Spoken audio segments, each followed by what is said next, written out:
வணக்கம். இது ராஜ்யம். ஈரான் அதிபர் இப்ராஹிம் ரைசி மற்றும் வெளியுறவு அமைச்சர் குசைன் அமீர் அப்துல்லாஹியின் ஆகியோர் ஹெலிகாப்டர் விபத்தில் உயிரிழந்தனர். இந்த ஹெலிகாப்டர் விபத்து ஞாயிற்றுக்கிழமை அன்று நடைபெற்றது. விபத்துக்குள்ளான ஹெலிகாப்டரில் இருந்து யாரும் உயிர் பிழைத்ததுக்கான அறிகுறிகள் எதுவும் இல்லை என ஈரான் நாட்டு ஊடகம் தெரிவித்தது. இந்த விபத்தில் ஹெலிகாப்டர் முற்றிலும் எரிந்து போனது என்று ஈரானிய அதிகாரி ஒருவர் கூறியதாக ராய்ட்டர்ஸ் செய்தி முகாமை தெரிவித்திருந்தது. மீட்பு பணியாளர்கள் திங்கட்கிழமை காலை சம்பவ இடத்தை அடைந்திருந்தார்கள். அப்பொழுது நிலைமை சரியில்லை என்று ஈரானின் ரெட் கிரசைண்ட் கொசைடீன் தலைவர் தெரிவித்திருந்தார். இந்த விபத்து நடந்த இடத்தில் வானிலை மிகவும் மோசமாக இருந்தது. இதனால் மீட்புக் குழுவினர் சம்பவ இடத்துக்கு செல்வதில் சிரமம் ஏற்பட்டிருந்தது. அதிபர் இப்ராஹிம் ரைசியின் ஹெலிகாப்டரை கண்டுபிடிக்க துருக்கி தனது ஆளில்லா விமானங்கள் அதாவது ட்ரோன்கள் அனுப்பியிருந்தது. ஓரிடத்தில் வெப்பம் மூலம் கண்டறியப்பட்ட படங்களை துருக்கி செய்தி முகமை அனலிடு பகிர்ந்திருந்தது. வெப்பம் மூலம் என்றால் ஒரு குறிப்பிட்ட இடத்தில் நெருப்பு அல்லது அதிக வெப்பம் காணப்படுவதாகவும், அதாவது ஒரு ஹெலிகாப்டர் விபத்துக்குள்ளாகும் போது அதிலிருந்து எழும் தீ அல்லது புகை குறித்து இது குறிக்கிறது. துருக்கிக்கு கிடைத்த இந்த தகவல் ஈரானுடன் பகிர்ந்து கொள்ளப்பட்டது. இரவில் ட்ரோன் மூலம் பதிவு செய்யப்பட்ட காணொளியையும் அனடோலு வெளியிட்டது. ஓரிடத்தில் கரும்புள்ளி தெரிவதை அந்த காணொளியில் பார்க்க முடிந்தது. இந்த சம்பவம் தொடர்பாக எங்களுடைய மனதில் எழக்கூடிய கேள்விகளுக்கான பதில்களை இங்கு நாம் காணலாம். ஹெலிகாப்டரில் ஜார் இருந்தார்கள். இப்ராஹிம் ரைசி ஈரான் அதிபர், வெளியுறவு அமைச்சர் குசைன் அமீர் அப்துல்லாஹின், ஈரானின் கிழக்கு அபர்ஜான் மாகாண ஆளுநரான ஜெனரல் மாலிக் ஹக்மதி, தப்ரீஸ் நகரில் வெள்ளிக்கிழமை பிரார்த்தனைகளை நடத்தும் இமாம் அயத்துல்லா முகமது அலி அல் ஹசாம், அதே போன்று அதிபருடைய பாதுகாப்பு பிரிவு commander Sardar Sayyed Mehdi Mousavi, அதிபருடைய மேகாபாளர், ஹெலிகாப்டர் ஊழியர், ஹெலிகாப்டர் எங்கு விபத்துக்குள்ளானது, ஹிஸ்கலாசி மற்றும் கோதாபேரின் அணைகளை திறந்து வைப்பதற்காக ஈரானுடைய கிழக்கு அஜர்பையான் மாகாணத்திற்கு ஜனாதிபதி ரைசி சென்றிருந்தார். இந்த விழா முடிந்து அவர் தப்ரீஸ் நகரை நோக்கி சென்று கொண்டிருந்தார். தப்ரீஸ் ஈரானின் கிழக்கு அஜர்பையான் மாகாணத்தின் தலைநகர் ஆகும். தப்ரீஸ் செல்லும் வழியில் ஹெலிகாப்டர் விபத்துக்குள்ளானது. இந்த ஹெலிகாப்டர் தரையில் மோதிய பகுதி தப்ரீஸ் நகரத்தில் இருந்து 50 கிலோமீட்டர் தொலைவில் உள்ள பர்கிசான் நகருக்கு அருகில் உள்ளது. உடைந்த பாகங்களை கண்டுபிடிப்பதில் தாமதம் ஏன் என்ற கேள்வி இருக்கிறது. ஹெலிகாப்டர் விபத்துக்குள்ளான இடத்தில் பனிமூட்டம் அதிகமாக இருந்ததாக சொல்லப்படுகிறது. மலைப்பகுதிகளிலும் இந்த அடர்ந்த வனப்பகுதிகளிலும் 5 மீட்டர் வரை மட்டுமே இந்த வெறுங்கண்களால் பார்க்க முடிவதாக இருந்தது என்று சொல்லி மீட்புக் குழுவினருடன் இருந்த செய்தியாளர் ஒருவர் சொல்லியிருந்தார். அந்த அளவுக்கு பனிமூட்டம் இருந்ததால் ஹெலிகாப்டர் எங்கே விழுந்தது என்பதை கண்டறிவதில் சிரமம் ஏற்பட்டதாக அதிகாரிகள் சொல்லியிருந்தார்கள். எந்த ஒரு நாடுகள் மீட்பு பணிக்கு உதவ முன்வந்தன? இந்த நாடு என்றால் ஹெலிகாப்டர் விழுந்த இடம் குறித்து ட்ரோன் மூலம் ஆய்வு செய்த துருக்கி அது பற்றிய விவரங்களை ஈரானுடன் பகிர்ந்து கொண்டது. 47 நிபுணர்கள் கொண்ட குழு மற்றும் ஒரு ஹெலிகாப்டரை மீட்பு பணிக்காக ரஷ்யா அனுப்பியதாக அந்த நாட்டு அரசு ஊடகங்கள் தெரிவிக்கின்றன. ஐக்கிய அரபு அமீரகமும் உதவி வழங்க முன்வந்தது. ஹெலிகாப்டர் விபத்தின் பின்னணி எதிலேயும் சதி இருக்கிறதா என்ற மிகப்பெரிய கேள்வி தற்பொழுது தொக்கி நிற்கின்றது, எழுந்திருக்கின்றது. அதாவது அமெரிக்க உளவுத்துறை அதிகாரிகளுடனான உரையாடல்களின் அடிப்படையில் தற்போது அதற்கான எந்த ஆதாரமும் இல்லை என்று அமெரிக்க செனட்டர் ஷக் சிமார் கூறியிருக்கிறார். நிலைமைகளை தொடர்ந்து கண்காணித்து வருவதாகவும் அவர் சொல்லியிருந்தார். ஹெலிகாப்டர் விபத்துக்குள்ளான வடமேற்கு ஈரானில் மிகவும் மோசமான பனிமூட்டம் நிலவியது.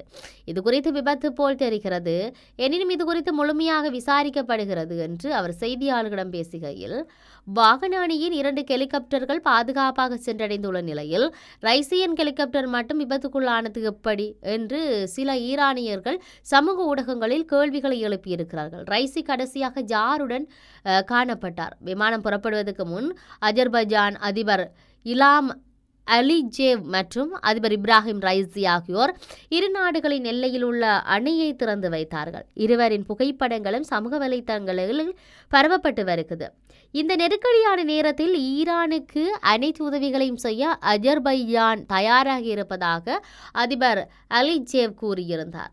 இந்த இந்தியாவின் எதிர்வினைகள் என்னன்னு சொல்லி கேட்டார்.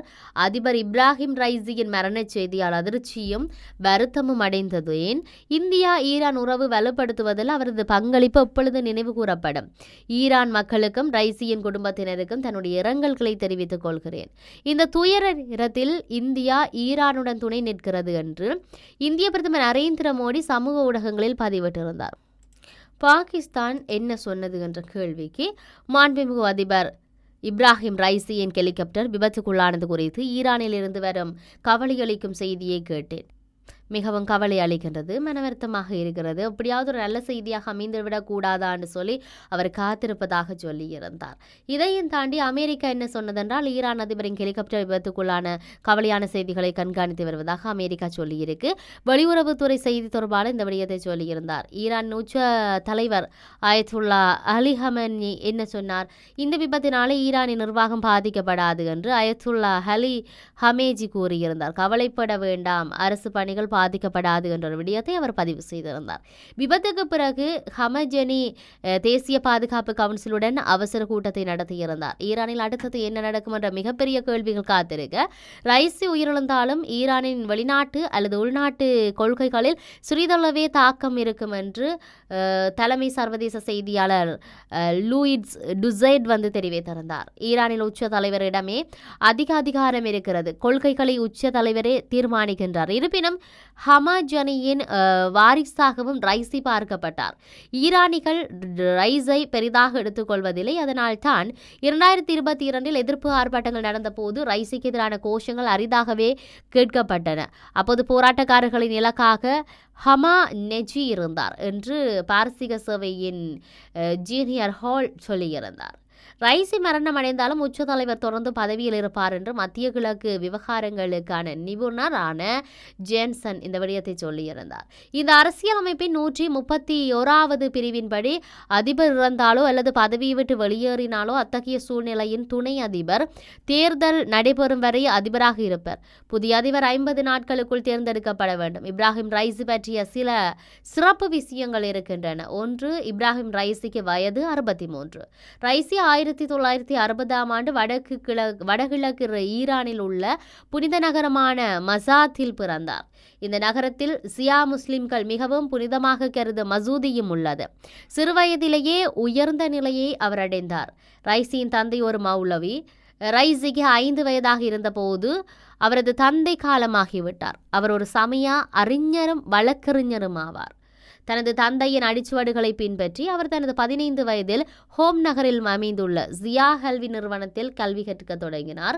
தனது 20 வயதில் ரைசி தெஹ்ரானுக்கு அருகில் உள்ள ஹராஜ் நகரின் வழக்கறிஞர் ஜெனரலாக நியமிக்கப்பட்டார் என்று அவருடைய வாழ்க்கை வரலாறு அப்படி நீண்டு கொண்டு சென்றிருந்தது. கடைசியில் பல இன்னல்களுக்கு மத்தியில் முகம் கொடுத்து தன்னுடைய இந்த இடத்தை தக்க வைத்துக் கொண்டதாக சொல்லியிருந்தார்கள். உண்மையில் தற்போது பல்வேறுபட்ட இடங்களிலும் துர்க்க தினங்களாக பல்வேறு நாடுகள் துர்க்க தினங்களாக அறிவித்திருக்கின்றன. உலக நாடுகள் இந்த இப்ராஹிம் ரைசியினுடைய இறப்பு, அதாவது இந்த உயிரிழப்புக்கு கண்டனங்கள் இரங்கல்களை தெரிவித்து வருகின்றார்கள். இன்னொரு பக்கம் சொல்கிறது இஸ்ரேல் இதுக்கு நாங்கள் பாத்திரவாதி இல்லை என்று சொல்லி மறுப்பு தெரிவித்திருக்கின்றது. இப்படி இருக்கின்ற பொழுது ஹமாஸ் சொல்லி இருக்கின்றது நாங்களும் இது சார்ந்து விசாரிக்க இல்லாட்டி இது சார்ந்து பேசுவதற்காக சரியான விசாரணைகள் கிடைக்க வேண்டும் என்பது பற்றி தாங்களும் சிந்தித்திருப்பதாக சொல்லியிருக்கிறார்கள். இப்படி தொடர்ச்சியாக சொல்லப்பட்டு கொண்டே இருக்கிறதை நாங்கள் பார்க்கக்கூடியதாக இருக்கின்றது. இவருடைய இறப்பில் இருக்கக்கூடிய மர்மங்கள் என்ன, அது சார்ந்திருக்கக்கூடிய பின்னணிகள் என்ன, உண்மையிலேயே விபத்து தானா என்ற மிகப்பெரிய கேள்விகள் எல்லாம் இப்பொழுது வைக்கப்பட்டிருக்கின்றது சமூக வலைத்தளங்களில். பொறுத்திருந்து தான் பார்க்க வேண்டும். மற்றும் ஒரு ராஜ்யத்தினூடாக இணைந்திருப்போம். வணக்கம்.